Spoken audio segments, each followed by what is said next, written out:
Hello, everyone, and welcome to the Board Game Barbecue episode 324, brought to you by Advent Games, More Than Meeples, and our lovely patrons. And welcome to our annual countdown of our top 10 games. You've got Connor here, but it's not just me, it's the whole crew. Yes, you've got everyone here celebrating Christmas, celebrating the end of the year, celebrating another successful year in board games. And everyone at one time, just to throw it off, say hello. Quick, go. Hello. Ciao, come stai?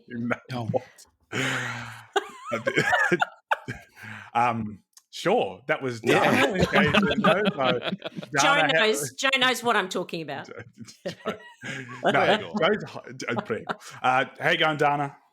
Good, thank you. Good, thank you. Great to be here. Yes, what you'll see from the snip is Dana wearing her reindeer glasses, so looking very festive. And then also in Queensland, we've got 80. You've been busy? Yeah, bro, just busy playing PoE with you. So that's pretty much what I did. And hanging out with my mum. My mum's been here. It's been great. I played loads of games, played 4 maps of Age of Steam already, which is really cool. Like I'm getting through some of the maps, content that I haven't been getting through. And yeah, just hanging out, playing games and, enjoying the festivities. Very good. In very, very humid at the moment, Queensland, isn't it? It's been raining or storming up there. It's been raining on and stop, hey, Dana? On and off. Disgusting. Been crazy. And then it gets hot again and then all that water evaporates and then it pushes the humidity up to 117.6%, which is actually the same amount of time it takes to pour the perfect pint.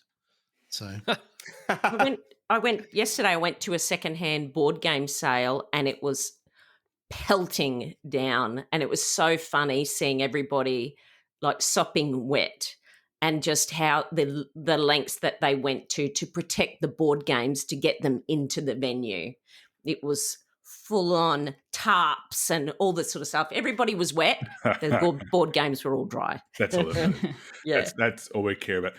Working our way south down the country, I believe this man is next. He knows how to get rid of those pesky stickers on the side of board games. He uses an appliance that he has no other use for in his house. Jules, how are you going? Well, hang on. There is a second use. I have this luscious beard to maintain, and I've got paint to dry quickly. Those are the 2 uses, and I literally bought it for those things and nothing else. Is it a blow dryer? Yes.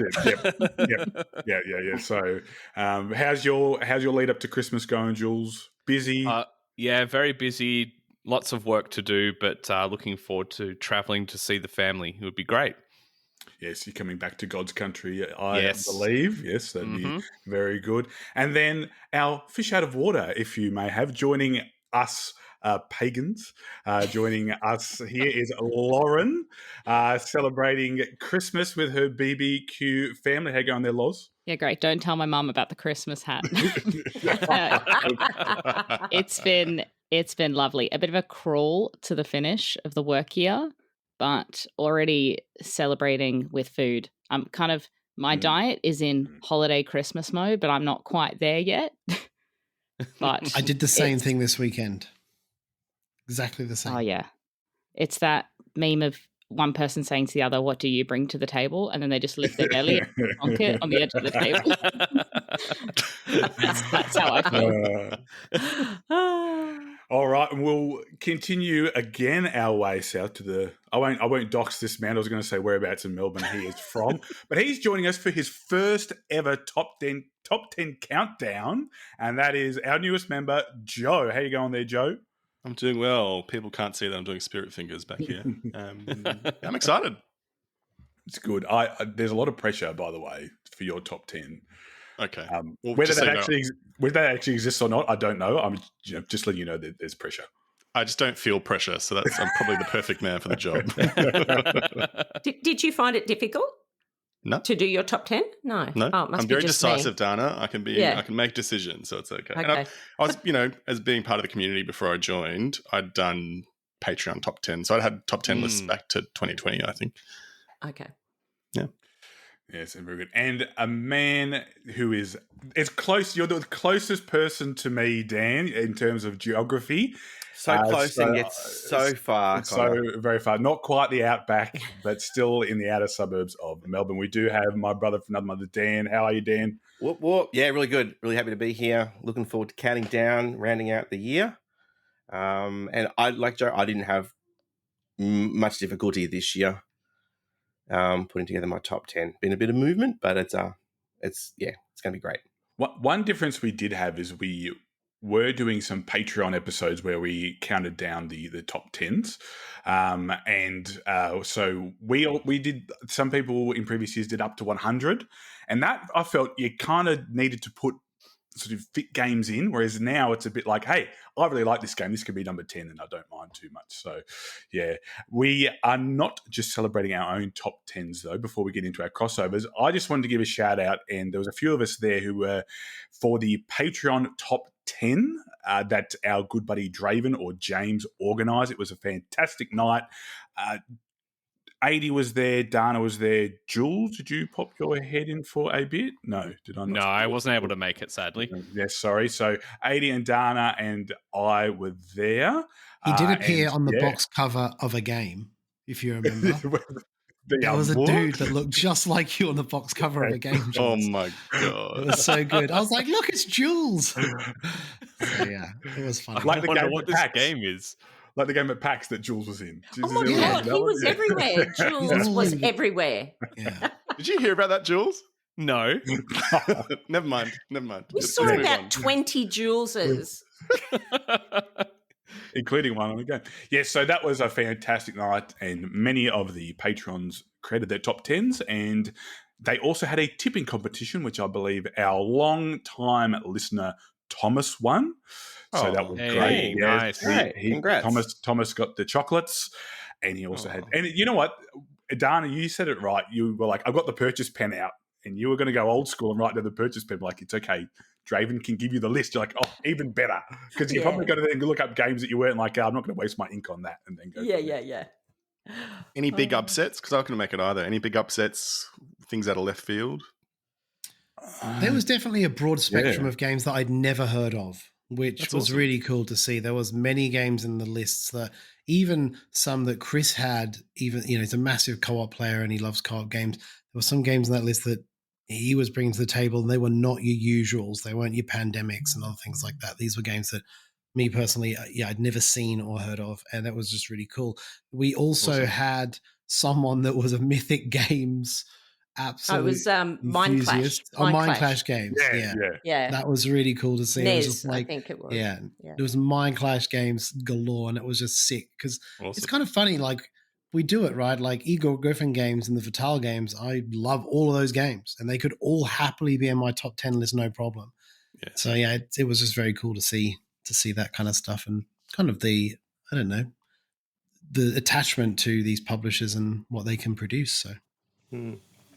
But I also noticed there was a little bit of the games that might feature some of our countdowns, and that was really cool. And I thought James did a really cool thing to sort of keep the night moving, in where he went through and looked at everyone's top 10s, and if it appeared in someone's list lower, he then said, "Oh, this is going to be on someone else's list." And that was all fine. And I hope she won't mind until Lisa, God bless her cotton socks, she got confused and did her number 1 as number 10. And her number 10 is number 1. Yeah. Yes. But it added lots of entertainment to the night as well. That's not what really happened. I heard that Draven did it wrong. That's what I heard. Draven did it wrong. Okay, that's the rumor that I'm spreading. I also did say multiple times that Draven's never wrong, so I don't know how to, I don't know how to go reconcile that one. Yeah, I can't reconcile that. But I must admit, I did feel a little bit sorry for Chris. I don't think he spoke a word until maybe his number 2 pick, because all of his were crossovers. Because of all the crossovers? Yeah, he literally didn't speak a word. Hey, that's funny. Talk to me when you sat through a 3-hour game of Werewolf and you get to say a sentence. Then, Yeah. So very good. What we do love to do before we get into the top 10, so this is going to be 10 through 6, and then next week we're going to have our 5 through to 1. I'm going to put it out there. Lauren, how many crossovers do you think you are going to have with other people, or who do you think might have crossovers amongst our group? I don't think I'm going to have a crossover with anyone. Yep. Wow. I might have one crossover with you, Connor, depending on how your list is shaken up. I don't know. So we talking about in the same spot or just in the same list? I think in the same spot. Oh, okay. Oh, All right. wow. Good call. But I think okay. that there's going to be a bit of crossover. All of you kind of minglers. I mean, 80, you've lost Def. You've lost your heavy gamer. I feel like Joe's going to come to the party a little with some heavy games. I think, though, that we like very different heavy games, and I think that'll be interesting to see. I think I'll have 0. If I can say it right now, I think I've got no crossovers. I will definitely. That's a bold statement. That is a bold statement. That's how I feel. The only one I think I had a crossover with is potentially Lauren with one game, but I don't know if it would have made her list or not. So we'll find out. I think I know the game you're talking about. Wow. How does it qualify as a crossover? Does it have to be same game, same number? No. Or can it just be number of Anywhere games? in the list is a crossover, but if it's the same, it's a jinx. Yeah. So if it's a 3 and 3, you Mega get a jinx. crossover. Yeah. Have there ever been any like triple jinx or anything like that? I don't think a triple, No. but we've definitely had them We've before. definitely had doubles, yeah. Yeah. Yeah. Okay.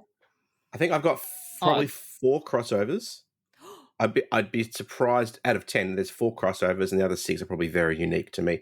I don't think any of them will be a jinx, but I'm predicting a crossover with Connor, Lauren, Jules, and maybe Adrian. Although I don't know now because he's Yeah. Down to the people. Select Chapman to his top 10, maybe.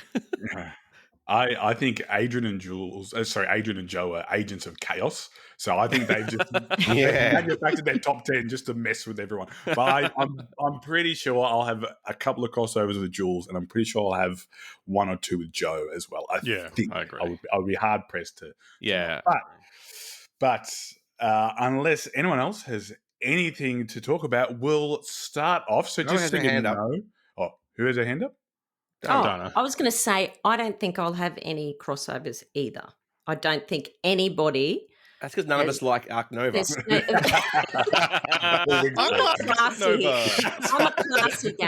I'm a classy gamer. Right. I You're don't in the think wrong there's- group, I can tell you right now. Imagine if Dana stuck her head into our Overwatch chats.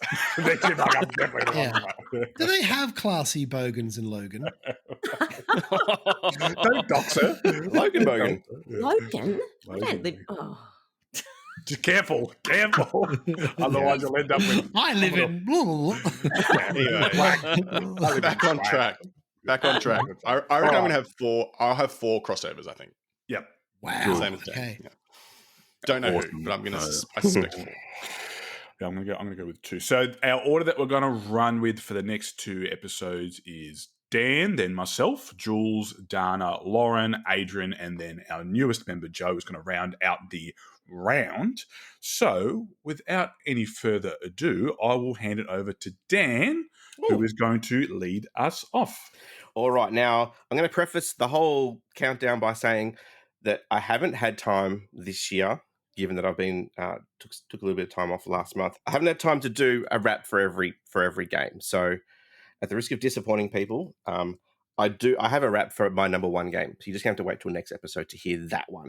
But instead, I just thought I would throw a 1-word clue out to you guys and see if you can tell what the game is. And I'm going to start with my number 10 game. And your clue is Coco. Teotihuacan. Teotihuacan. This has been in my top 10 almost since we started. I think it's been slowly sliding down. It's now my number 10. It's dropped 2 spots since last year, but I still love this game. I admit I haven't got it to the table this year, but I've been playing it a ton on BGA with people in the community, with randoms, and there's something about this game with the way the worker placement and it moving up the dice numbers. It just clicks for me. I love the puzzle of I need to get this, but first I need more stone, I need more wood, and I'll go there now while there's no one else there because then it's cheaper. And I've got to make sure that you've got enough cocoa at the end of the round to pay your workers or to feed your workers. And I really just love the way this game clicks for me, and it's kind of rare because I've bounced off a lot of worker placement-y games in the past. It's my favorite tea game. Close second will be Teletum, but Zolkin and some of the other sort of tea games just really didn't do it for me. Other worker placement games, just I can't really get into the groove. But TO, love it. It's my number 10 game. Yeah. Man, that's such a good game. And it feels like it's been part of our, without sounding too knobbish, like our Board Game Barbecue zeitgeist for so long. It was one of the first games that we talked about on the show. And Adrian's played it a buttload. You played it a buttload. I think a few of my mum's number one. I think it was yeah. I think last year I got the geek up bits for it as well. So now I've got the nice cocoa sort of tiles. They're almost like ceramic sort of tiles and stuff. It's really nice. So that'll stay in my collection. I've quite often hovered over them, Dan. It's like, do I need to do a board game geek up buy? So very good. So Dan's number 10 was Teotihuacan. Please excuse my pronunciation. I don't have anything fancy to do this year for my top 10, but I will put it out there. There's been a bit of movement in mine, so I'm just going to put that out there. Sorry if that scars some of my good friends who think certain games should be my number one or whatnot. But I think this game has been in my top 10 since its inception, and that is, in my mind, the best insert word and write game out there. Made by a friend of the show, fellow PlayCon attendee. It was so great to spend some time with none other than Bobby Hill's Hadrian's Wall. Man, this game is so good, whether you're playing it on BGA, whether you've laminated them, whether you've run out of that phone book stack of sheets. And the fact that there's just so many things to do and so many options that you can have and different ways to win. There's even a solo mode now that you can play, or campaign mode that you can play. So there's always been a solo mode, but a campaign that you can get through. I think potentially the only X and whatever you want to call it, that'll knock it out might be his next game in the Anachrony, which will be a building game as well that you'll be building. But yeah, so my number 10 is Hadrian's Wall. Cool. So my number 10, I was just looking through all the previous years we've done this. It has been in the top 10 the whole time, but it's jumped around quite a bit. And this one's had a bit of a fall, and it's grasping on the cliff edge with its fingernails at this point. And that's just due to a lack of play, but it is still my most played game of all time in my stats, and that's Super Fantasy Brawl. Wow. So that's dropping hard. It went from, if for those that have been along the journey, it started back in 2021 at number 5, and the past 2 years has been my number 2. So now it's number 10, just complete lack of play, but I'm very excited for the Reborn CMON stuff that's coming. I have backed that, and hopefully that's going to revitalize my love for this game. I started painting some of the miniatures. Actually, it would have been last year, I think. So it's a project I'll just work on over time, and it's just so fun and easy to learn. I really, really love this game. So hopefully with it being in CMON's hands now, it'll be in good hands, and we can see a bright and healthy sort of future for this game. Yeah, if there's one thing that CMON does like to do, I'm going to use this term like not as a downgrade, but they do like to milk things and get the most out of their IP. Yeah. So yes. I'm hoping they'll do that. And there's Mortal Kombat characters that you can get now. There's going to be the turtles. So yeah, hopefully it's nice and healthy. Dana, you're up. So my number 10 is new to my list. And I will just say that last year when I did my top 10, unlike Joe, I really struggled with coming up with a list. And I think I mentioned it in a previous podcast episode that I sort of felt this undying loyalty to the games that introduced me to board gaming. And I kind of overcompensated. And so this year there is a lot of movement in my list because it's a game. I tried to say that there were games that I really wanted to play now. So it'll probably change tomorrow. But my number 10, I think only Dan would probably know, but I am doing the same thing this year that I did last year, where I've got some keywords and you have to try and guess what game it is. So, Dan, you'll probably know this one. Bring it on. I love a game. The first word is tarot. The second word is moon. Light in the Mist. Oh, damn it. Let me finish. Oh, sorry. I thought it was just Try and get it as soon as you can. What about the listeners? They want to guess. Anyway, completely ruined it. So, yes, it's The Light in the Mist, which is a puzzle game by Post Curious. It's similar to an exit game, but with a narrative. This game, it sounds really silly, but this game really changed me in some way. And my son and I have actually finished it now. And the memories that I have from this game and the different ways that you can use cards in wonderful puzzly ways was so wonderful for my son and I to spend time together. It was just our evening activity. So if you do like puzzles and you like a narrative, but it's not too much of a narrative and it's really beautifully written, I'd highly recommend trying it. It's fantastic. Really, really good. So I've never even heard of it. So have you heard of Morrison Games? You haven't listened to last week's episode. That's it. Where it was sizzled. Bastard. But have you heard of Morrison Game Factory? Have you heard of that? No. No? Where have you been, Jules? I've been playing other games. Anyway, it's fabulous. So, yeah, that's my number 10, The Very Light cool. in the Mist. All right. I'll also give a caveat because, of course, my list has changed a little, and I think particularly the games that sit towards the lower part of the top 10 can so easily be interchanged with anything in my top 20, top 25, depending on the day, depending on how I'm feeling. This is a game that I've just been able to play stacks this year. It's a little box from a designer called Sashi, whose work I adore, and that game is Wine the Film. It Very is cool. just, my goodness, a brilliant little card game. Such intensely restrictive hand management, set collection, pipping people to the post. I've loved this game every time I've played it. It scales so well across play accounts. I've played it every play account. I always want to keep coming back to it. And yeah, there's just not much else to say about it other than it is really thinky, really head scratchy. Adore it. Lauren, it came this close to being on my top 10. I love that game so much. It was extremely hard, but also very good. This one and Seas of Strife were like Yeah, same. battling it out for that number 10 spot. They're just Yeah. a little card game that slits just right into that little sweet number 10 spot. Yeah. Wine the Film by Sashi.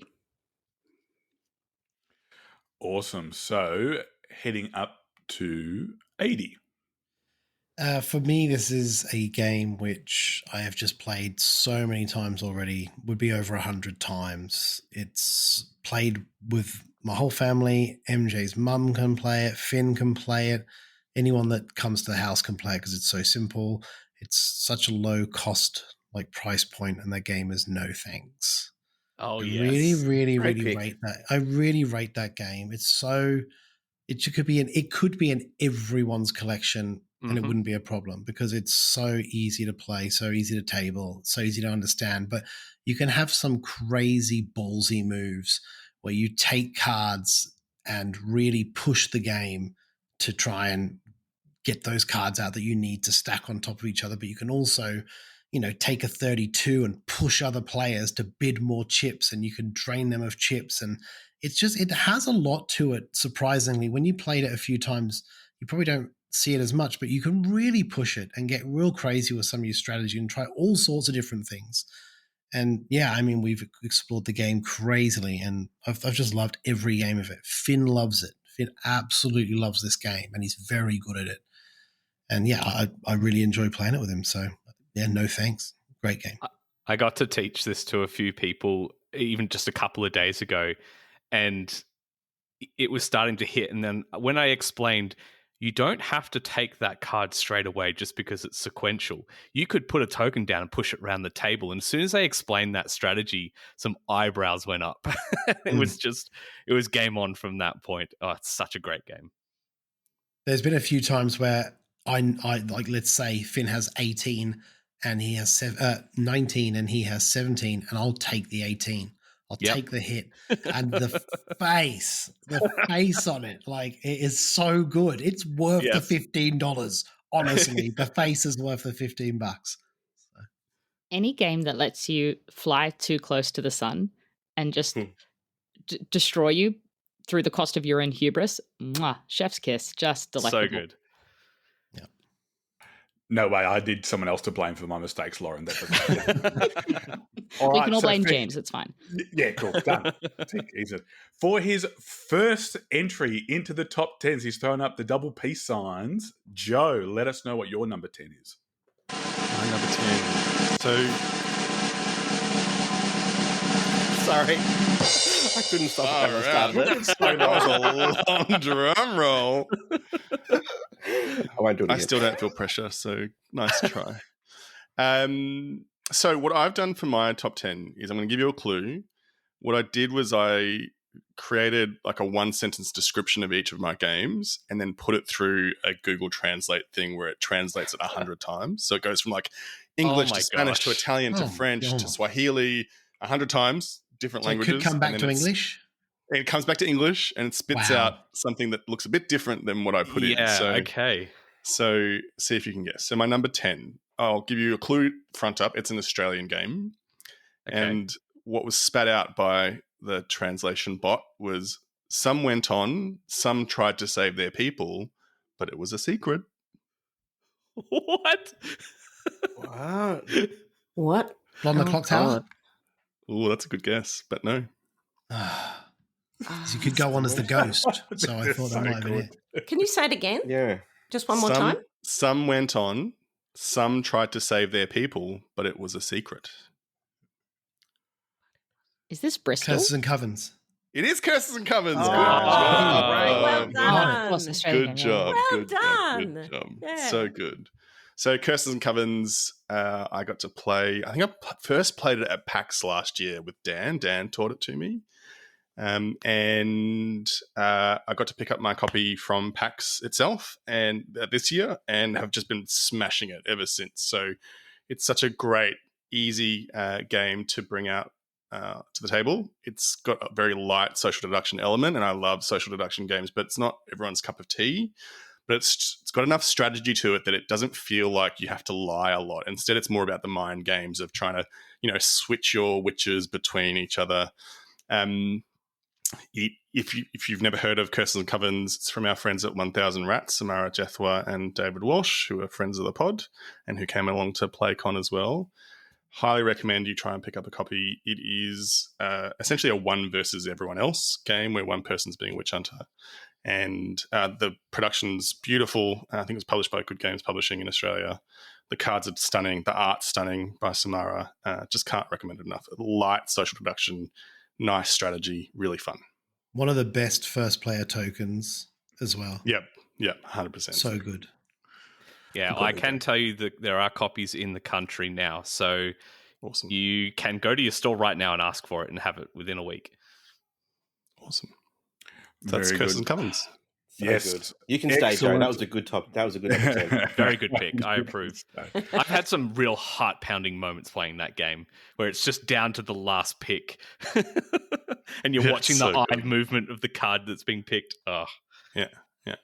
Very good. So that is our number 10 games for our top 10. Now moving on to our number 9. Back around the wheel to Dan. Round we go. My number 9. My one-word clue is turbulence. Sky Team. Yeah, this was new to my top 10 last year. It's dropped 3 spots as well, but I still say that it is the best cooperative 2-player game out there on the market. And with the release of the Turbulence expansion that came out this year, which added another 20 more scenarios and other crazy things to throw at your plane and throw at the pilot and co-pilot, it is just an absolute cracker. Jen and I have played it a little bit more this year, and we were working our way through the scenario book, but I've taught it a bunch at our Melbourne game days. A couple of Melbourne game days, actually. It's such an easy one to teach, and then just sort of circle back and see how they're doing. And it's like, oh, we crashed, but we tried again and we won. And it's also on BGA now as well, so I'm playing with members of the community. I absolutely love it, despite Joe trying to lead me astray last year by going, nah, you won't like it, don't get it. It was the only game that I I was wanted. there. That was so it was funny. the only game I wanted to get when I went to PAX last year, and Joe said, nah, don't bother. And then I finally played it and went, what the hell is he talking about? This game's amazing. In my defense, I didn't say you won't like it. I said it was just okay. Yeah. And to me, it is just okay, and that's fine. Yeah. So my more than just okay game for number 9 is Sky Team. All right, so moving on to my number 9. It's already been mentioned in someone else's, not the game itself, but a game that pipped it, and that is Seas of Strife, is my number 9 game. If there's one thing I'm good at in board games, it's losing. So when I'm asked to lose a trick, I'm more than happy to do that. I love the reverse trick-taking mechanism of Seas of Strife. I love the tension of someone breaks the suit and they think they're in the clear, and then other people are like, nah, buddy, you've got the highest one and we're going to make you take this one now. And then when you're really clever and you have literally the highest card in the game and you can play it to desuit and you just think you're very, very smart. It's so good. I think at PAX we played a game where I was on 9 points for 3 or 4 rounds and somehow didn't lose, because you can only have the biggest loser, which is normally me. So it was nice not to be the biggest loser this time. But yeah, Seas of Strife, so good. It is just a trick-taking game that I think everyone can play and has enough wrinkles to it to be really, really fun. Connor, when I tell you this was so close to the top 10, this game is so good. It's just got so many tiny little tense reveals peppered throughout the entire game. It's not, building up to one big moment. It's just constantly throughout the game. Do they have it? Do they have it? Can they swing it to a different suit every round? Oh, what a pick. I think in the constant thing of it gets around, you go, oh, I'm in trouble. And then someone to the left or the right of you goes, no, you're not. And they play the high card. Like, oh, yes, I love you so much right now. Yes, it's so good. So, yeah, Seas of Strife, my number 9 game. All right. My number 9 was one that was introduced to me this year. And I went on such a journey to try and get a copy. I went all the way to Gen Con to try and get a copy and still couldn't get one there and had to wait for it to come into stock into Australia. And Joe taught me the game. It's Art Society. Oh. Wow. I love Art Society. To me, it's just such an elegant game. That auction bidding and the polyomino placement. I find myself bringing this game in my bag everywhere I go to a meetup because I just always want to play it.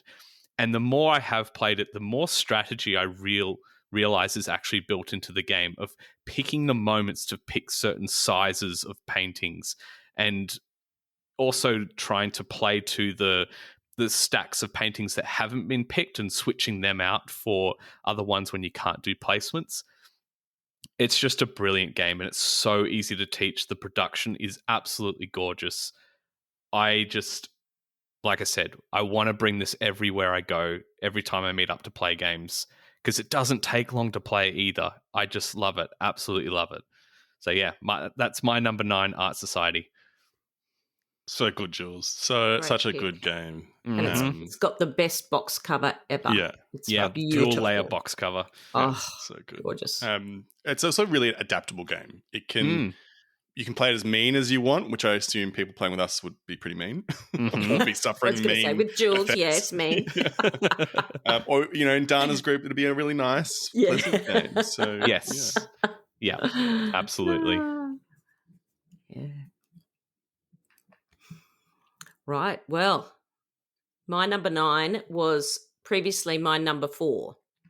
So my words are don't answer till the end, please. Promise I won't. Yeah, just to Is that all give the everybody a words? hint. I think this will be easy. This is going to be very easy. But anyway, habitat, predator, round, Beth. That's it.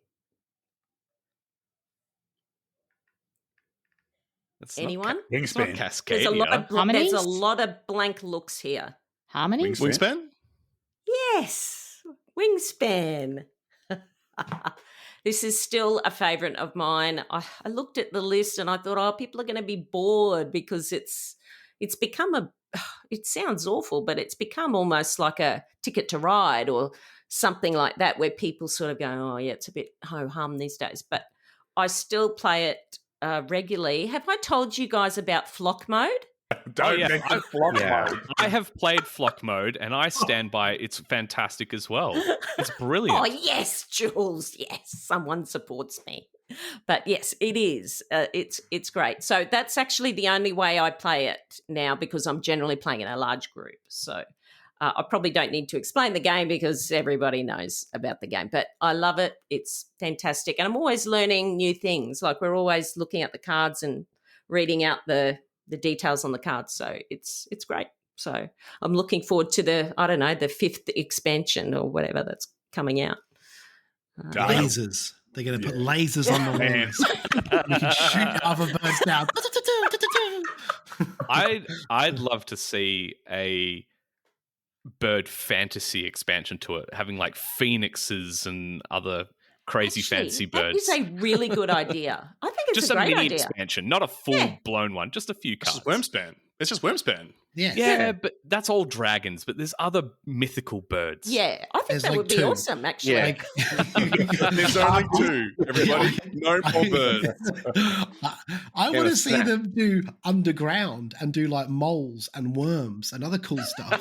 They can have a board under the board, Ah. But they I've don't heard have rumors wings. there's actually another. rabbits and stuff. I know of rumors there's another span game coming. Ah. What is it? What is there? Can't say. If it's What not do you Span. if it's not Pokemon Span, then they're losing money. I've said this. Span. Listen to me, man. Yeah. Do you want to print money? Make this game. Like seriously. Disney Span. I don't know. Dealer Can't say. span. I cannot say. What would it Well, be? given the last anyway. one was Wormspan, I don't think we're going to guess it. Jules, blink Nope. twice if it's Pokemon.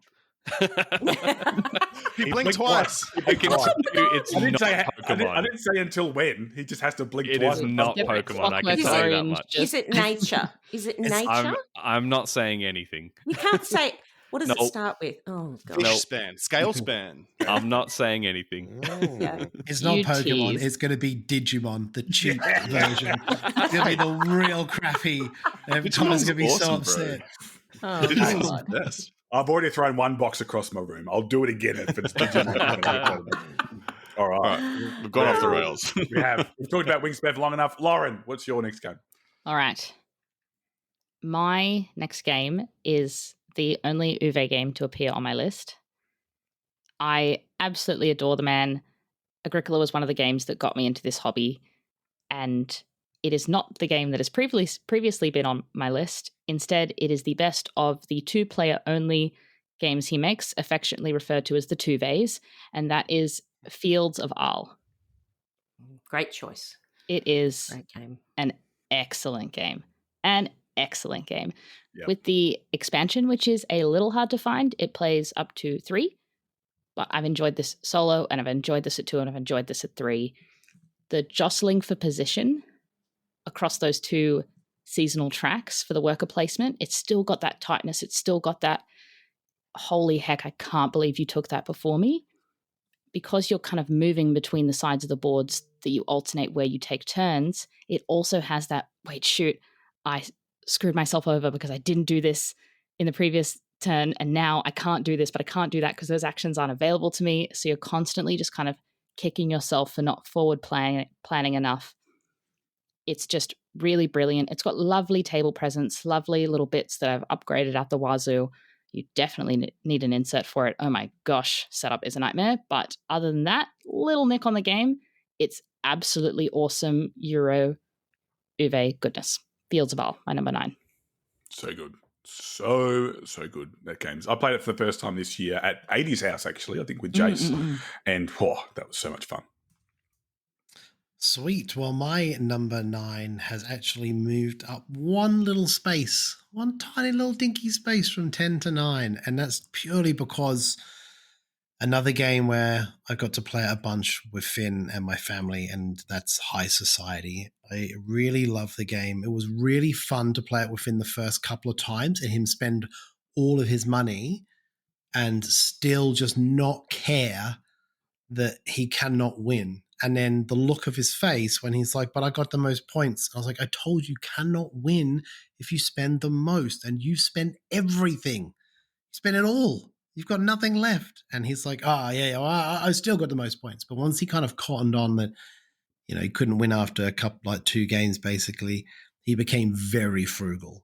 And that was really funny to watch. The complete switch flip of I'm not paying 5 for a 4. Nah, pass, next. And just trying to run that risk of trying to not have those end game triggers come out too early. And we've had some blinding games of it at 4-player, and it's been really fun to see him play the game and understand it tactically and make those decisions correctly and be like, I cannot buy this card now because it's too risky. I'm better to wait and see if I get the 9 or the 10 because it's still in the deck. I'm going to run that risk. And that has just been brilliant. It's been absolute highs, and he's been very close to winning. He even had a ×2 and a ×2 with a 3, and he actually just got pipped by MJ at the last minute when she got a card that was slightly better than him. And it was just, brilliant. Absolute great gameplay. Great table talk between us all. So love it. Excellent game. So good. I concur.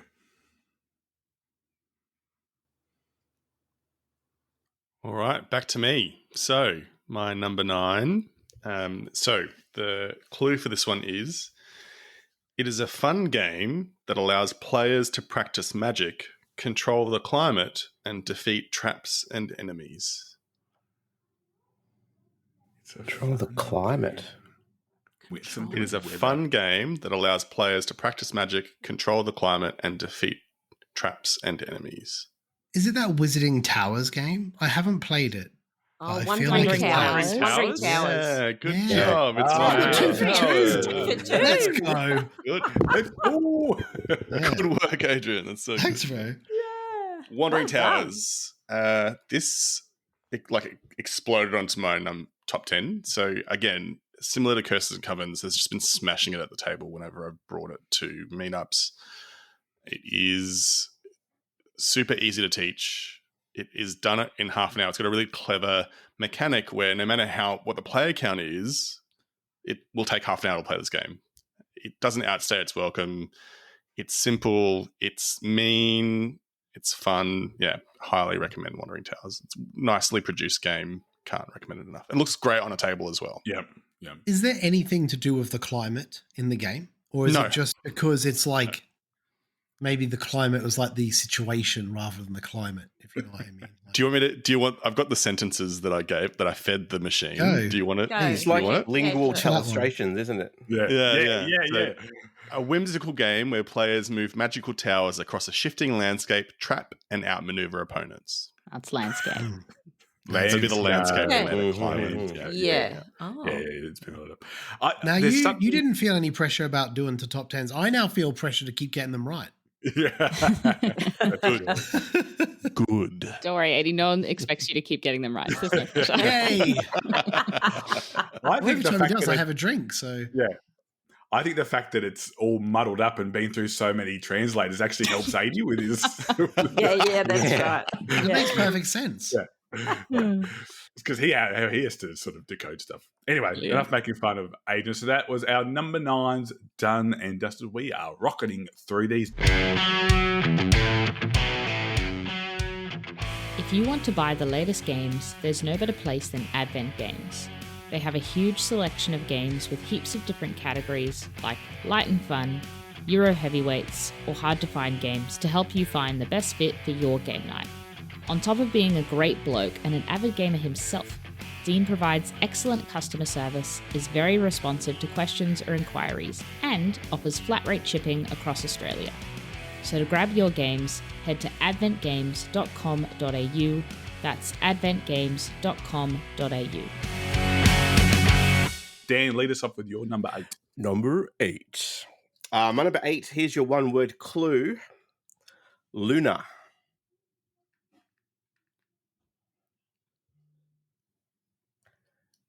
Oh. It's a game that I Intriguing. thought might be on Jules' top 10. It's a game that I played with Joe earlier this year. Oh my god, I've gone blank. Is it? Oh, It's from 2020. Unsettled.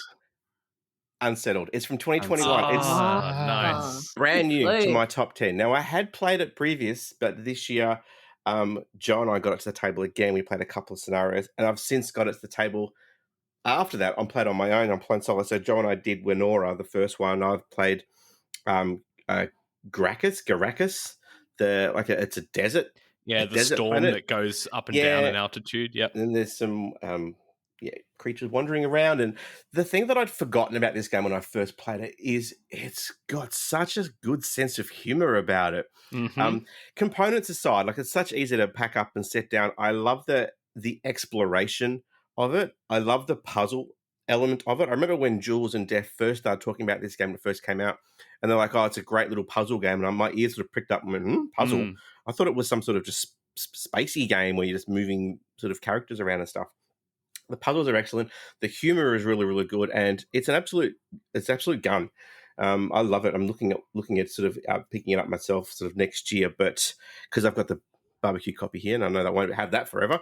So it's got to move around the rest of the team, but it's definitely one that I want to revisit and keep playing for no other reason than I just love. I love the way it's set up and the modular thing. I know they brought out more planets earlier this year as well. I think planets 9 and 10. So I definitely want to try and sink my teeth into those at some point. So brand new to my top 10, not a new game, but a new game to me, is Unsettled. My purchase pen has just gone out. That's the first time for the top 10. As soon as you said puzzle, I went, ooh. Oh, puzzle. Unsettled is so good. Particularly, I think they're actually up to planet 13 now. Okay. I backed the last Kickstarter they did where I think it was planets 9 and 10. I don't remember which number it is, but the one I've been last playing is insanely good. The full 3 missions are actually a story arc you have to do in lovely. order. Oh, man, so good. I'm yet to finish it, but amazing so far. Wow. Yeah, I would say it's got... Yeah, go, Dan. No, I was going to say, I've just find myself drawn to these sort of bigger campaign-style games. And even though it's not a campaign, I mean, there are 3 different sort of scenarios in each box. It does really feel like it's like, okay, where to next? Grab another planet, let's go again kind of thing. It has that feeling to it.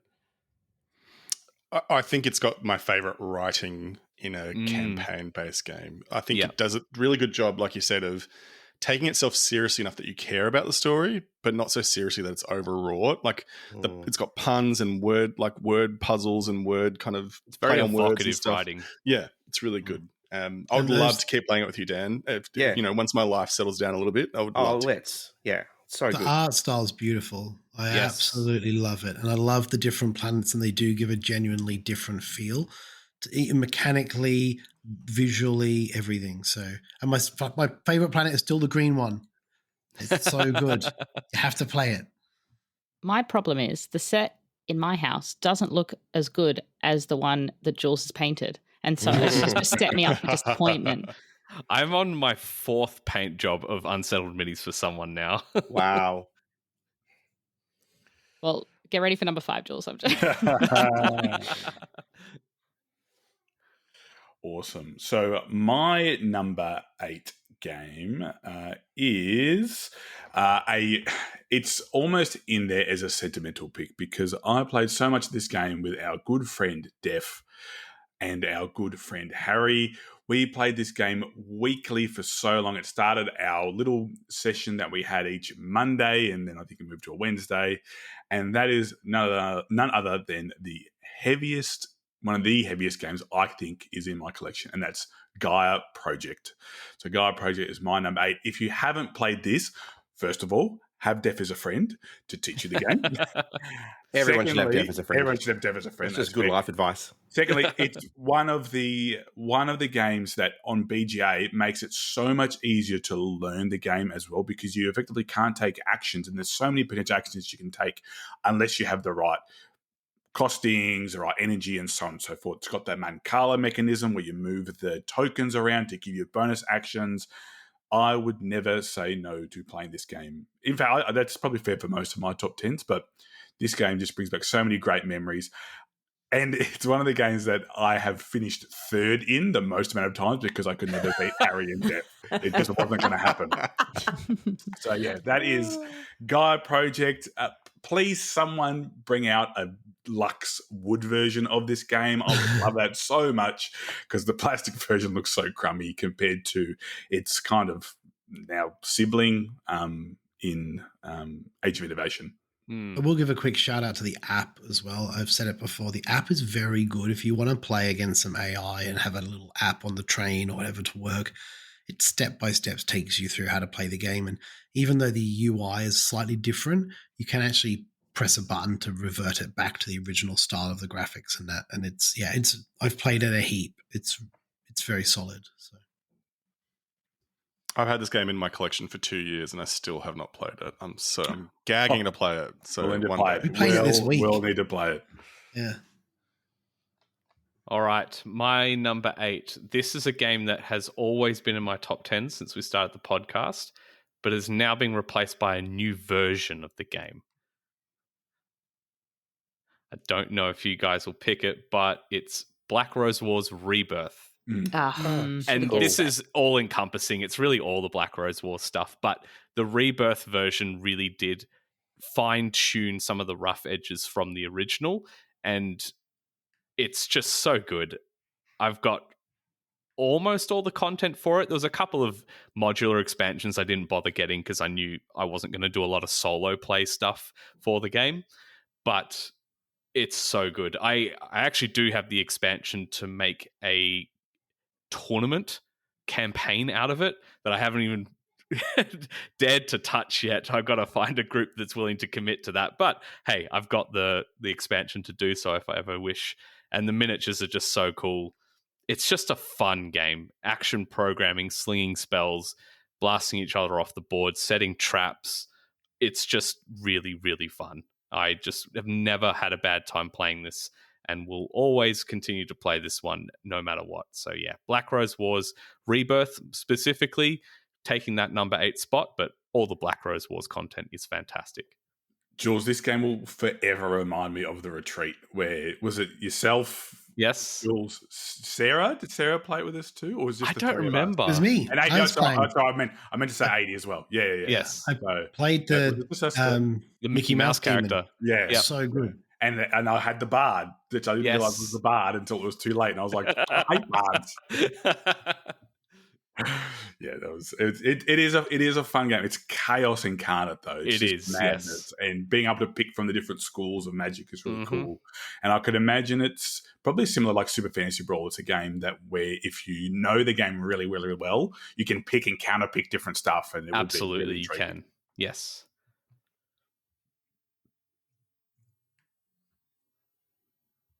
My number. Sorry, I was having a little nap. My number 8, which was previously my number 11, and I will give you the hints, the keywords. Rome, Pict, Valor, and Fate.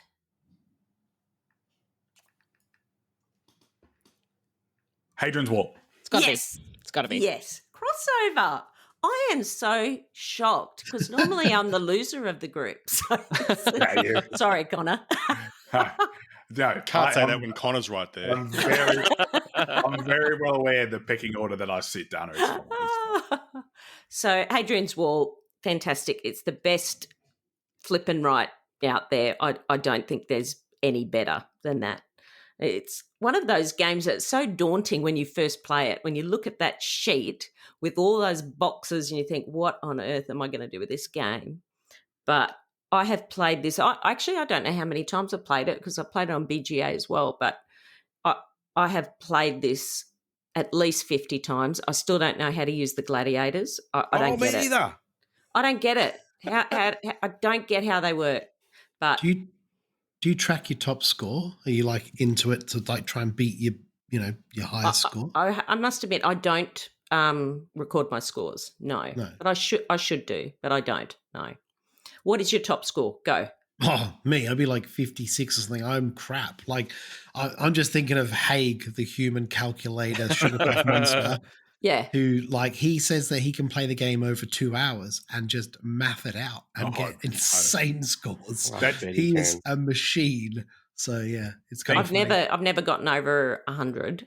I don't know if you have, Connor. I heard a rumor that the perfect score is 118 because that's all of the things filled out. Dan shaking his head. I'm trying to find my highest. My average winning score is 74. But I know that I was playing on BGA once and someone scored 100 against me, and I'm just like, jeez, I thought I was doing well, but he just absolutely creamed me. Face, Lawrence. I don't know if it's shock or disgust or what it is. But BGA can be quite demoralising. Oh, yeah. The amount of time I spent trying to go back over, you can go back and show me the final state of play, and I'm just analysing, what did he do? How did he get this score? No. Yeah. That's a folly quest. It seriously is. And thank you, AD, for letting me know never to play this game with Haig. So, yep. So, thank you very much for that. Good one, Donna.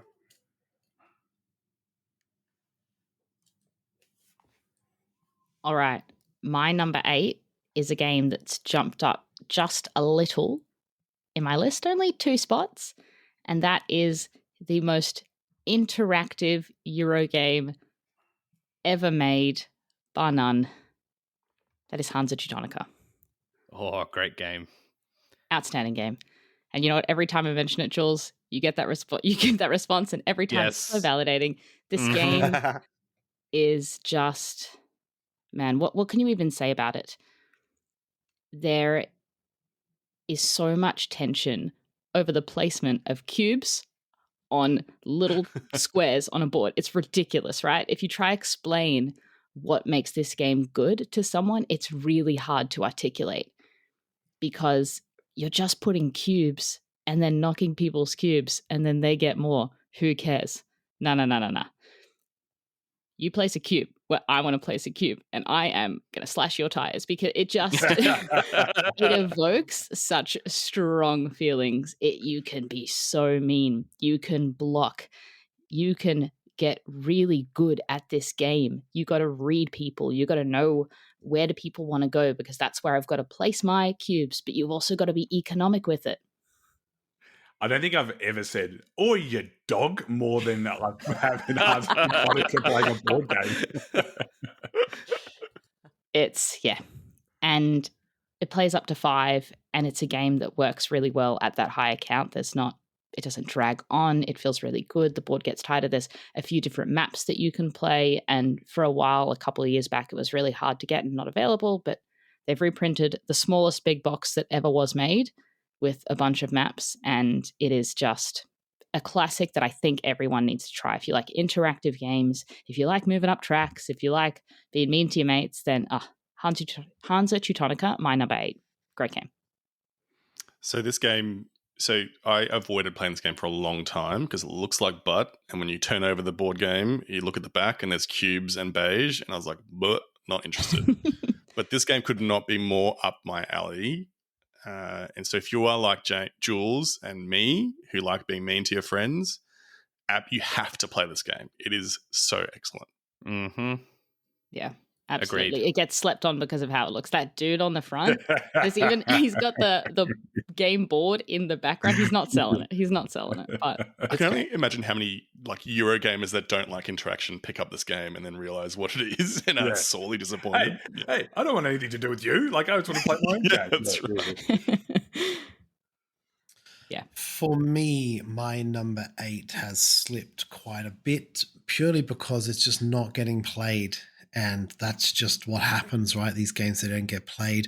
But I just want to clarify and make sure everyone realizes what a masterpiece this game actually is. It's something so unique a theme that's never really been done before, and that's Kingdom Death Monster.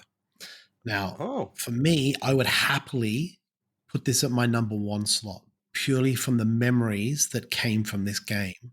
But I also recognize the fact that I haven't really played it because we already completed it. That doesn't mean that I won't revisit it when I get my expansions and my other bits that are coming, and then redo it maybe in a year or two's time once we've had a decent break from it. But it holds memories that I will hold forever. That game banded a group of friends together that I didn't really know before this thing. You know, I knew Hagues, you know, I knew him, and I knew G Money, and I knew Matt Woods, but I didn't really know them.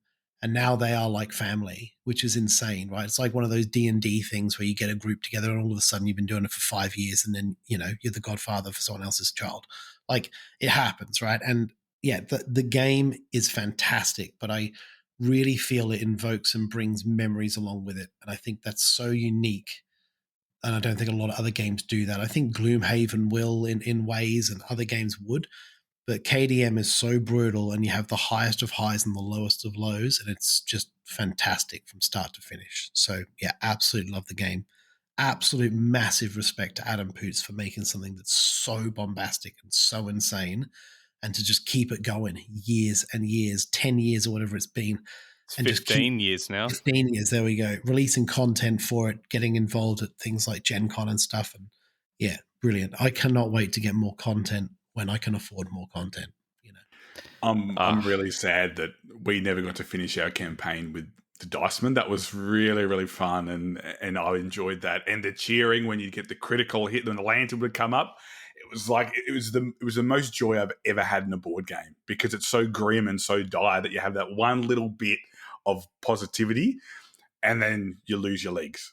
Or something like that. Like, it's so your head good. explodes. So you look too long into the beast, and your mind melted or something. It is incredible, and it's one of the few campaign games where the actual choices you make at camp, I find, is actually part of the game and important as well. 100%. And also, it has the most cinematic ending of any board game I've ever played. And it pips Arkham Horror 3rd Edition with the expansion, where I had a really crazy experience with that.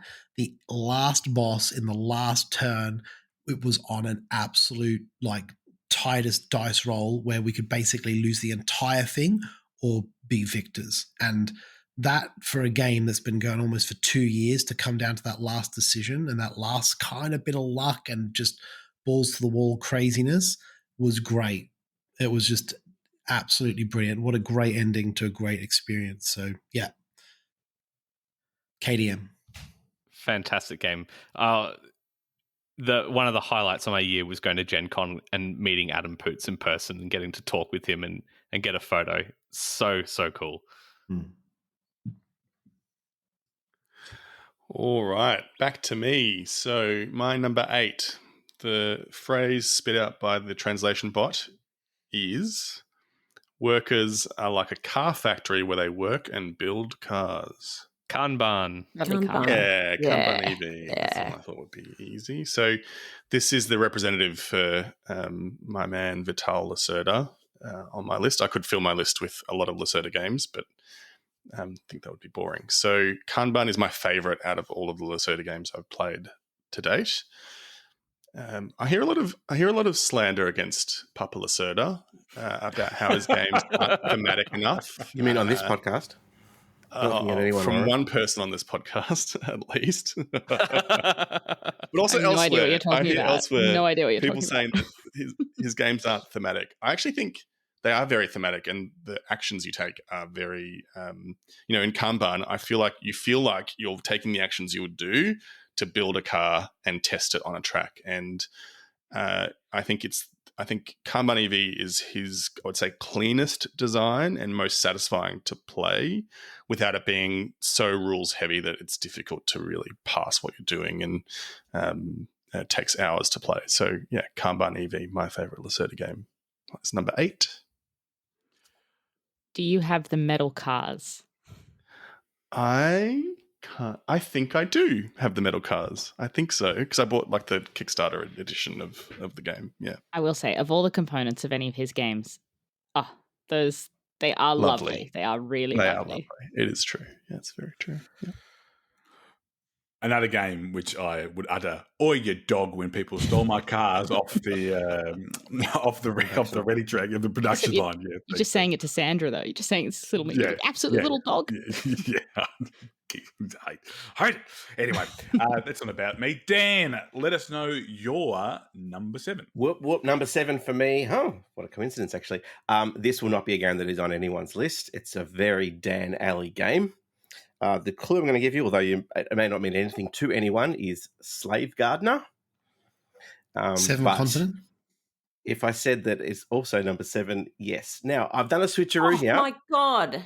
You were just on fire, Adrian. I've done a switcheroo because I'm swapping out 7th Continent and I'm putting in 7th Citadel. Because it is better. It is better. I know I talked about it earlier in the year and I made a few comparisons, but the thing that 7th Citadel does, which I love, is... Well, actually, one of the things I loved about 7th Continent was as you're exploring, you're encouraged to draw a map for yourself. Whereas here, it actually comes with a map, and there's individual cards, and it comes with this big plastic pocket things. As you're exploring at the end of each chapter, each adventure, you sometimes get a little card which then slips into the pocket and provides you with the map. The great thing about that is there's sometimes in later chapters, there's references where you go, oh, I know where that is, and you've got a map. So you go, actually, I actually crossed that ravine when I was doing the looking for the guards or looking for, what the smoke meant in the distance and things like that. So it actually, you're creating a map as well. And again, it's just the legacy campaign of that sort of storyline. I love the fact that it's not just the exploration phase of things, but it's actually when you go back to base, you've got like a skill tree where you can level up and you can choose how you level up your character. So it might be better at this. You might have more of this. You can build up your base by putting buildings in. So I'm going to focus on a school so that way the learnings and the education's improved. I'm going to build a bigger farm, so I'll have more resources for my workers. I'm going to I love it. And the fact that they've introduced a ground shiver, which is what it provides guardrails for the map. So, okay, if you want to go here, well, it's got a ground shiver of this rating. So be careful. You can go there if you want to, but it's going to cost you even more. Potentially, it's going to cause you more peril. So maybe don't go that way. Maybe go this way instead. So it provides some guardrails, but you know that there's stuff over there and you want to go there and you know you're going to get to it eventually. It's such an epic game, and I love that it's not just the game itself, but it's the stuff you get to do back at base. It reminds me of some of the computer games that I love as well, where you're going off on missions and then you're coming back and you're doing certain things back at the base.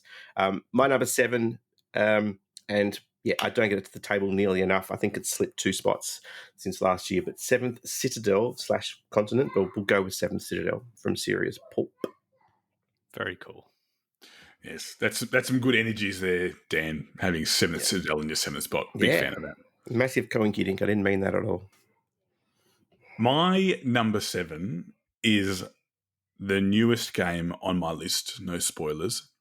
It absolutely amazed me, the fact that they could take a video game and turn it into a board game that I think is actually better than the video game. And I'm surprised that it took them so long to do it. Big ups to Scorpion Mask for coming up, for venturing out of their comfort zone. They obviously have a sweet pedigree with Zombie Kids and Zombie Teens, but Dead Cells, the board game, oh my Lord, this game, I gushed about it on the podcast. Ever since then, people are like, thank you for talking about it because I've now gone out and bought it. The only downside is, like I said on the podcast, is that I need to upgrade my version because I've got to have those bits. The way they've tied in and made it like the video game, I just love it so much. I've had to put it to the side because I was doing nothing else but playing this game. And I actually wanted to save the state that it's in right now so I could take it and play it with my brothers over Christmas time rather than starting from scratch, because I think that's the way to go about it.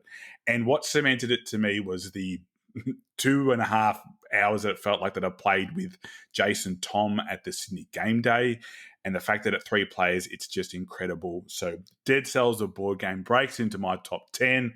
Might be a shock to a few of you, but it's not a shock to me.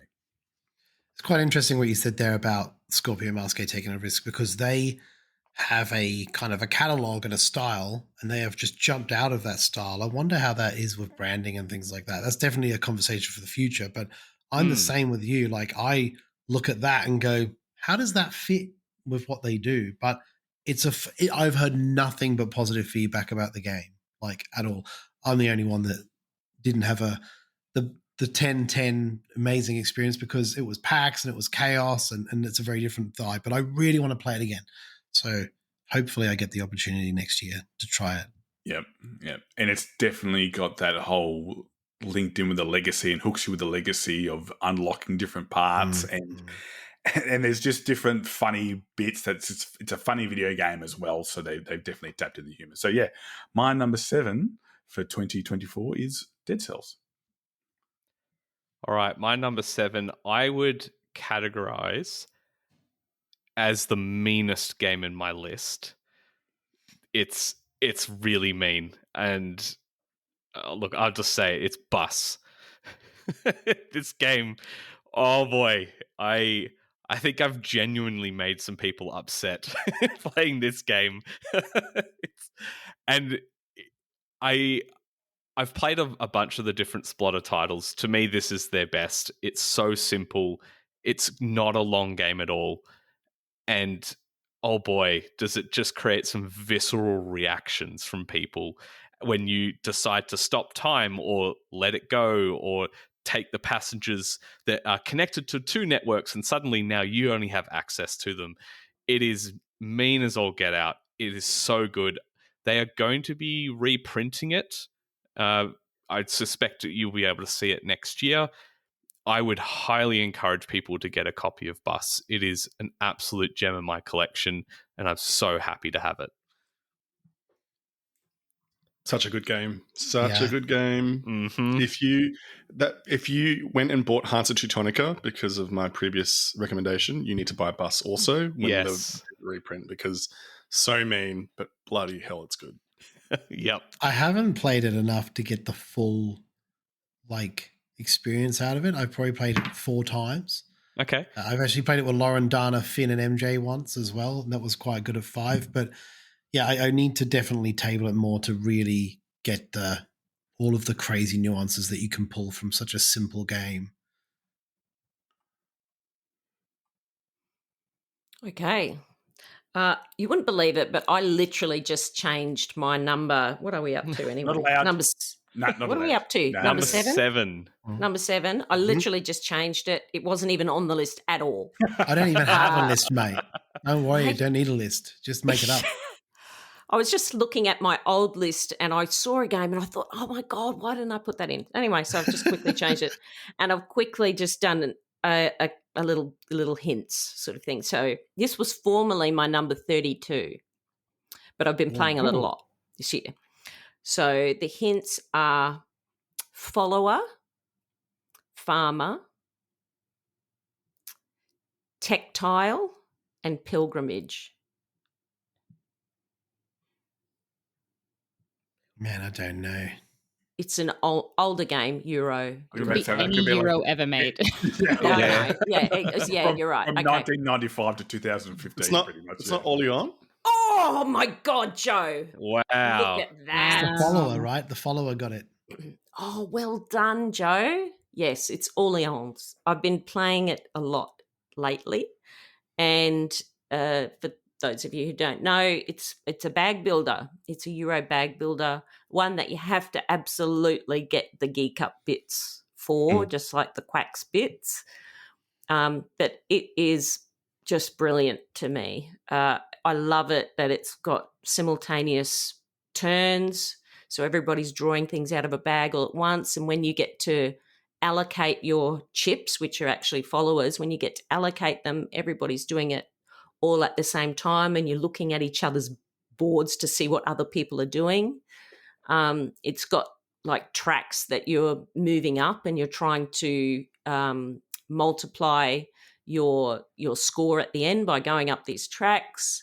It just has everything to me that I love in a Euro, and it's not as you know, I'm not a confrontational type person in board games, so it's perfect for that. I must admit that I think the intrigue expansion is necessary to play. I think it's better.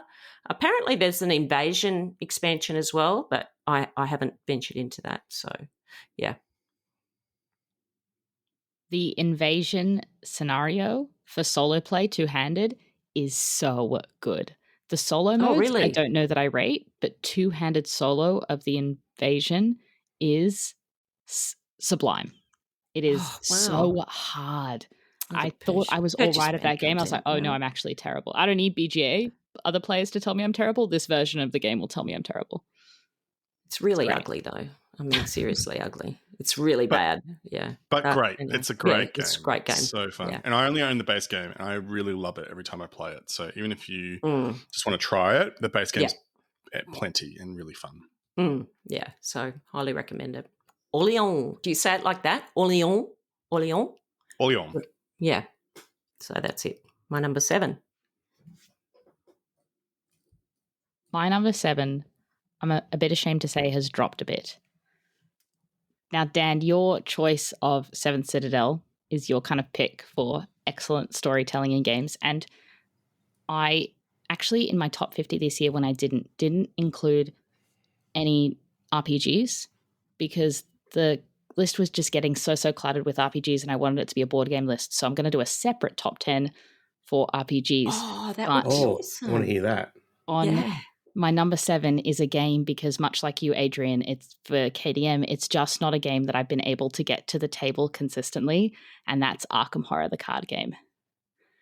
It is the best writing in any game I've ever played. It is so immersive. It is, well, let me rephrase. It is the writing in a game that has evoked the most emotion for me in any game that I've ever played. It is so laughably kind of just tumultuous, and the terrible things the terrible things that happen in this game, how much it beats you down to the point that it's kind of funny, the way it kind of fosters camaraderie between you and the people that you're playing with at the table to kind of overcome these seemingly insurmountable odds sometimes. And when you just clinch the win when you need to, it's great. And when you don't, the results are hilarious. I think it's just brilliant. I didn't think that I would like some parts of LCGs like deck construction, but this game has made me love those parts of LCGs as well. Outstanding game. Bit of a barrier to entry, but it's easier now with the box that they release, so you can just, if you don't want to get more cards, you can just get the campaign, just get the story, or if you do want more character cards to bulk out your deck, you can do that too. Great game. My number 7, Arkham Horror, the card game.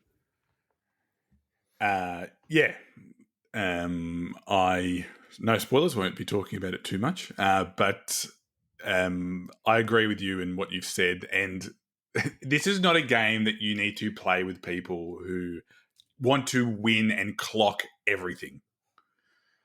So you're gonna fail. It's gonna suck, and but that's part of the fun. And some of the funniest things that have happened in this game, I think we talked about in one of our Patreon episodes, is some of the outcomes either of the campaign or you failing. And sometimes it means your character's just gone in the most unceremonious way. So yeah, it's I'm glad it's still on your list, Lauren. Let's just put it's holding on. I'm really hoping to get it more to the table in 2025 because it's still good and they're still releasing great content for it. There's some incredible the campaigns that they've released now are probably the best ones that they have. I think, in my opinion, at least. Yeah, that's what I want to hear. Well, it looks like I am not like Draven. I am wrong already. Unlike him, he was mostly right according to Connor's stats. But I have a crossover, and that is with our friend Connor, and that is with Gaia Project at number 7. Oh, nice. Oh, yeah. It's just great. I actually played it again Wednesday night. It hasn't moved. It was 7 last year. It's 7 this year. It is just so deep.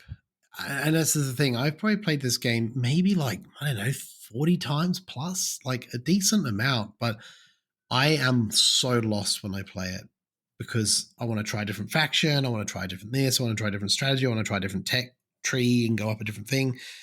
It's just an absolute masterpiece. It's really fun to play as well. Like, you're always invested in every action you take and you're really trying to eke out every tiny little bit of resource and every tiny piece of victory points and economy and everything from the game. I think it's a great game. I have zero issues with how it looks. I don't mind the plastic bits. Like, I don't really care. Like, for me, it's like, yeah, whatever. It's all good. It reminds me of a very old video game called Z or Z. Like, it looks like that sort of aesthetic from the 90s. And it's just so tight and so fun if you're playing with people who've played it before. And I mean, I got rinsed in the last game that I played with people who just were new to the game. So it's, I think you really have to almost sort of stay on top of it because the knowledge base is huge. Like, you really have to know a lot about the game and what you're trying to do on every turn. And it's just, it's always a joy to play. It's like Connor sort of said before that every game in his list, if someone cracked it out, he'd be happy to play it. And this is a beast of a game.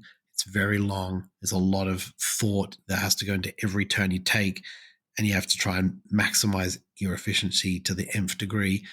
So for a game to be able to meet that category and go, yeah, I'm happy to play this now. I'm happy to play it whenever. I completely agree with Connor. I would be happy to play this game anytime. And it's fantastic. So, yeah, Gaia Project. Want to play some now? Well, while we record. BGA? Let's just start going Let's BGA. go. Yeah. Alrighty, my number 7. So I don't think you'll get this from the translation, but we'll try. Adrian, I'm willing. Come on, for Adrian. you. Here we go. This is a fast and fun game where players create cards by connecting with other players. It's not Monica's. Ooh, that's a good guess, but no, it's not Monica's. So Clover? Dead Reckoning? No. Nope, neither of those. Create cards. This is a fast and fun game where players create cards by connecting with other players. Nope. Do you want me to give you the code original names? No. Do you want the original phrase? Sure. Yeah. Go. It has to be fast. That's what I'm thinking. Timed to some degree. A quick, humorous card game involving bluffing and memory as players try to pass off cards to That's other not a players. hat. Yeah. Ah, well done. Good. Yeah. You stole it from him, Connor. Good work. So my number 7 is That's Not a Hat.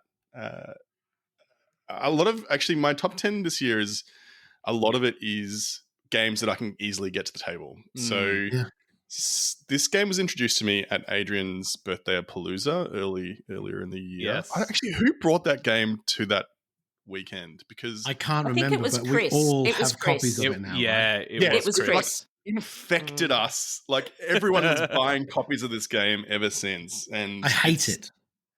like, you love it, you hate it, but you hate it. I feel so dumb instantaneously Yeah. playing that game, even at 4 players. Yeah. I'll talk about it later. You go, Joe. It's a game about bluffing. That's what I've learn't because I played a lot of this game. It's a game about bluffing, not about memory. Yes, So- it's all in the delivery. correct. Yeah. Correct.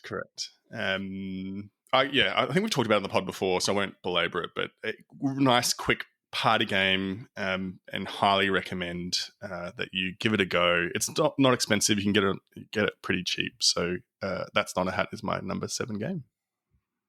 The best bit about That's Not a Hat, right, is when someone bluffs and the card is upside down on another pile, and you go, it can't be the joystick. The joystick's over there. And you just flick it back. It's so good.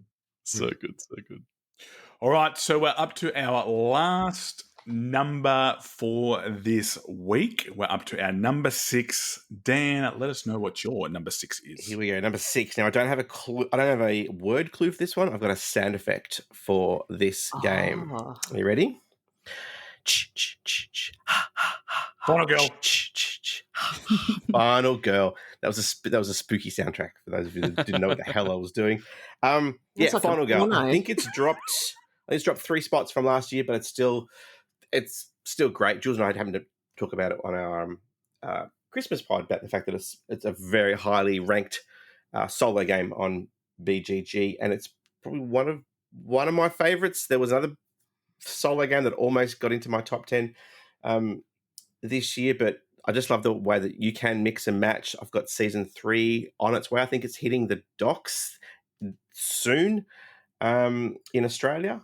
and I was going to try and get the Christmas episode, the Christmas standalone. It's Krampus in Santa's Village. I was going to try and play that before we record. I didn't get a chance to, but I'm going to try and play it again before Christmas, because it's just a fun festive one. But I love all the horror tropes, and the cards, and the cards have like quotes and throwbacks to those kind of tropes in horror movies. Like there's a card saying he's just standing there, and there's another card going he just keeps coming, and they're tied into, like, you got like a Jason Voorhees style sort of killer where it just moves and moves and moves and moves really fast, or another one just goes into your spot and then just stands there and sort of limits what you can do in that area. I love it. It's just really, really cool. My number 6, down 3 spots from last year, it's Final Girl. Final Girl also has Jules's favorite ever expansion name, by the way. Announce it. As is Harry's favorite expansion name. I don't know why that came up, but in some kind of chat in Discord, I'm not sure if it was I don't know where it was, but it got brought up. Oh, it was in the Patreon night. Yeah, Harry brought that name up, and Finn was like, "What is that?" And I was like, it's about Final Girl. He's like, what's Final Girl? I had to explain the entire premise of what the Final Girl was and what films it came from. He's like, can we watch those? I was like, not yet, mate. Like, it's got a little bit to go. Like, yeah. What's the word? Is it it's the Inky Dinky? Yeah, it's that one. Yeah. It starts with an I, I think.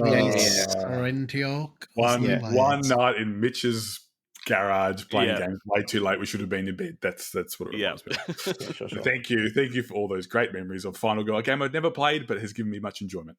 My number 6, it was made reference to, well, the company at least was made reference to in the Patreon top 10 due to twice I knocked water over a board game, but this game is all made of neoprene and chips.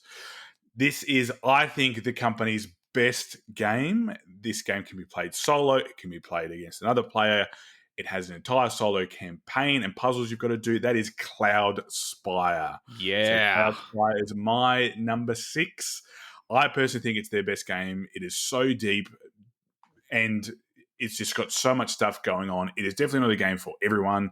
It's definitely not a game that you're going to play once. You're going to play it lots of times.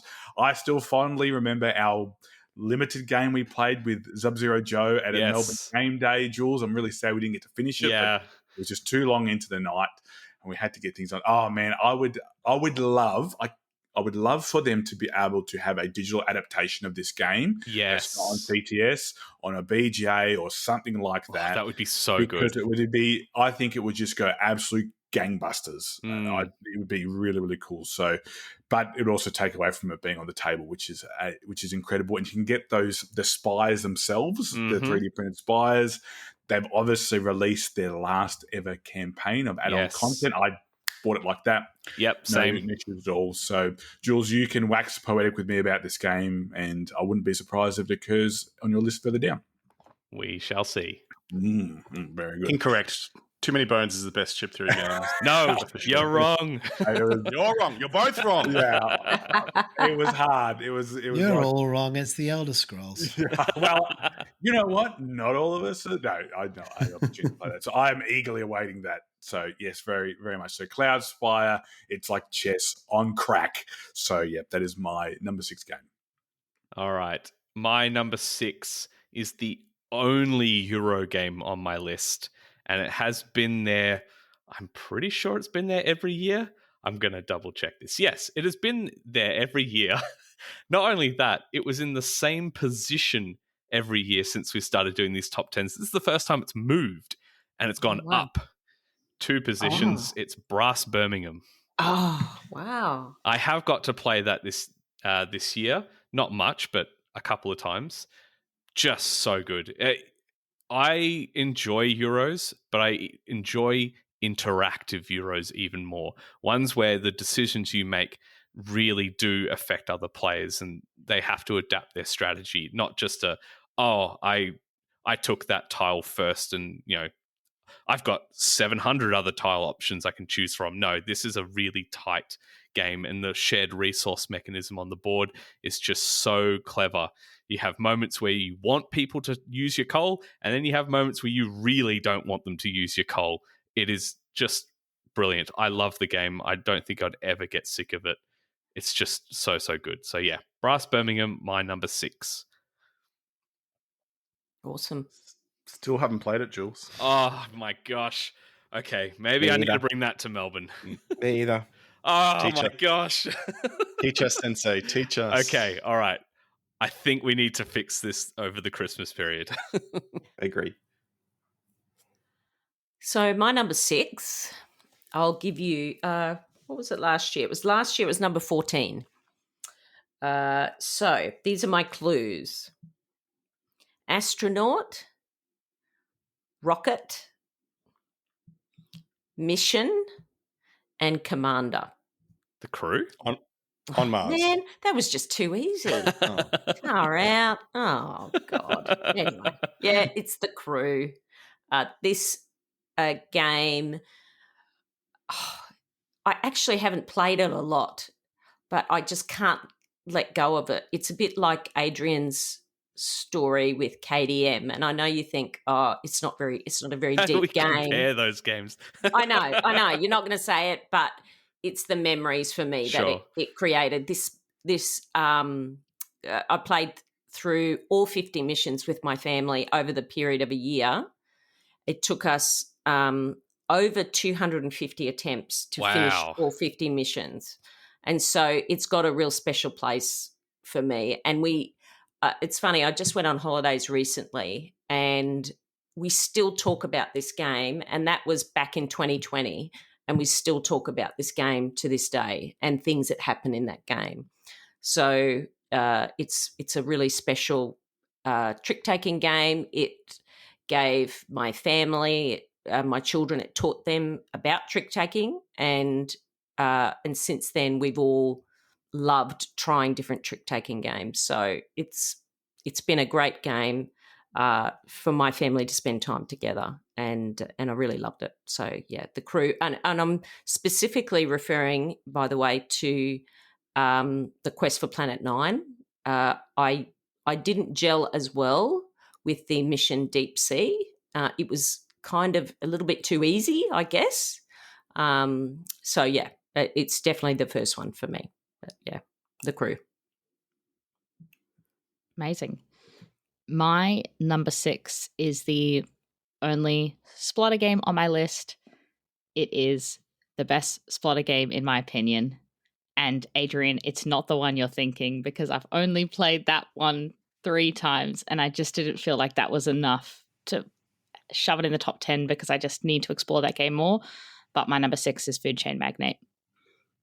Very good. It is delicious. The thing that people say about Food Chain Magnate is, thumbs down from Joe on the very terrible joke. The thing that people say about Food Chain Magnate is that you can be out from the first go if you make a poor move, and that's a knock on the game. But to be honest, the person teaching you the game should teach you that. I think that's the people who you're playing at the table with need to kind of teach you those things. But even that being said, if you're playing with new people and everyone's new to the game, I actually don't think it's as big a deal as people make it out to be, because everyone's going to make goofs across the game. It's so thematic. It looks like an absolute dog's breakfast. It looks like a prototype, but it sings. I love the old-timey kind of art on the cards with, the waitresses and the busboys and that kind of, milk diner kind of look to it. I really like how interactive it is. If you have the expansions, the coffee modules make it even a little more gentle and a little more welcoming, but it is just my favorite Splotter. It's so interactive. It's so cutthroat, but it's just really, really fun and something that feels really different every time, depending on who you play it with.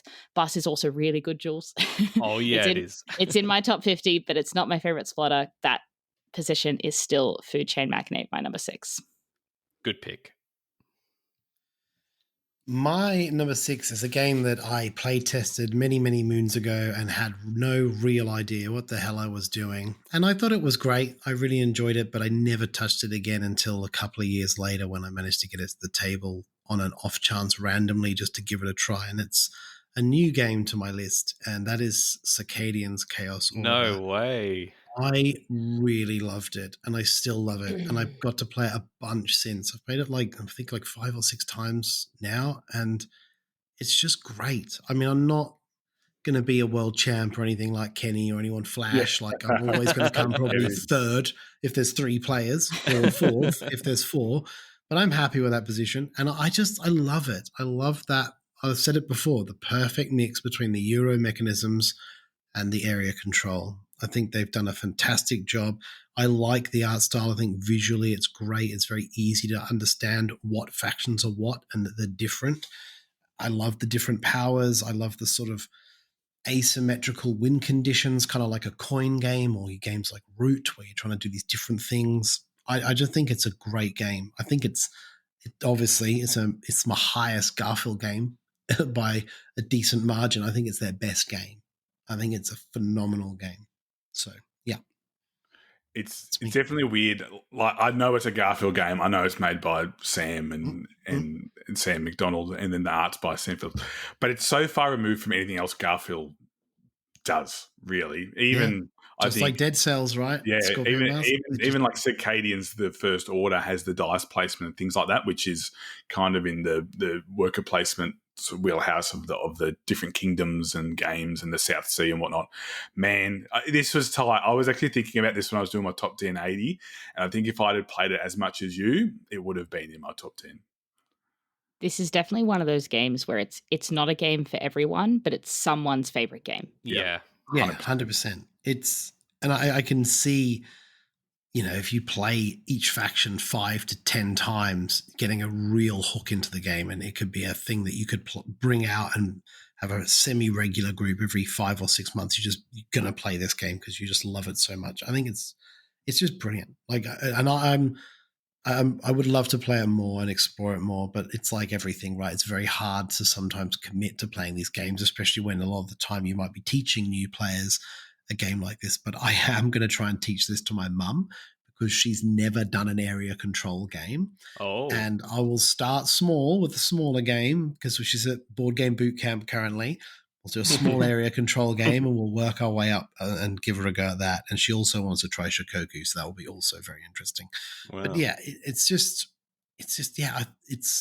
a funny thing. It takes it being on the table and then just realizing how games work a bit more, because obviously back then I didn't have a full understanding on these different kind of aspects of game design, and just appreciating how hard it must be to make a game like that actually work. I don't understand basic math, never mind the kind of math that goes behind that thing. It's masterpiece of a game. I don't really get that game envy where I'm like, or some people feel like their collections and their shelf of shame makes them feel bad about themselves. I don't get that, but that one game, I look at it and go, I wish I played that more, and I get regret for not having got on the table before. It did not get the recognition it deserved when it came 100%. out, and it absolutely deserves to be a much more talked about and played game out there, 100%. All right. I'm the last one for this episode. Number 6. So this number 6 for me, the translation is my favorite out of my top 10. So strap yourself in. So this is a Japanese game where players use eggs to control towers, full stop. He started a family and entered politics. Bug Council's Come on, Backyardia? Oh, Bug Council yes. Backyardia? No. Rumble Nation? No. Good guess, though. Say again, sorry, Joe. Go again. This is a Japanese game where players use eggs to control towers. He started a family and entered politics. What in the world? I Amazing. got no idea. Eggs can't be in it. Eggs aren't in it, I don't think, maybe. I think eggs might be a rope-a-dope. Do you Can you want tell us the the original? Yeah, original please. sentence? I would like it. I like this game. A strategic game set in feudal Japan where players use dice to manage a castle, develop their clan, and navigate political intrigue. White Castle. Oh, Here's the White Castle. Oh. Good job. Oh. Yeah. I knew eggs was a rope-a-dope. Where did the Yeah, eggs yeah. from? I think dice became eggs in Yes. the Oh, okay. Yeah. Amazing. So yes, the White Castle. So number 6 on my list. It is one of my favorite dice placement games that I've played easily this last year. It is so elegant, so efficient in its design. It feels really tight, but I'm not a huge fan of games that are oppressively tight. So it's not that. You still have some leeway in terms of making mistakes during the game.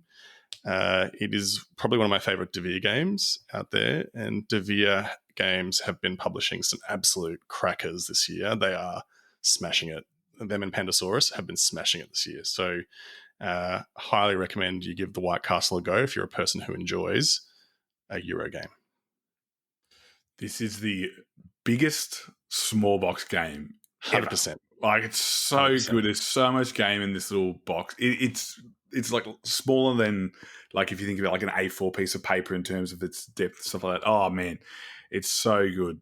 I'm actually going to take it home at Christmas time and try and teach it to my family. That's how much and accessible I think it is too. So yeah. Awesome. Yeah.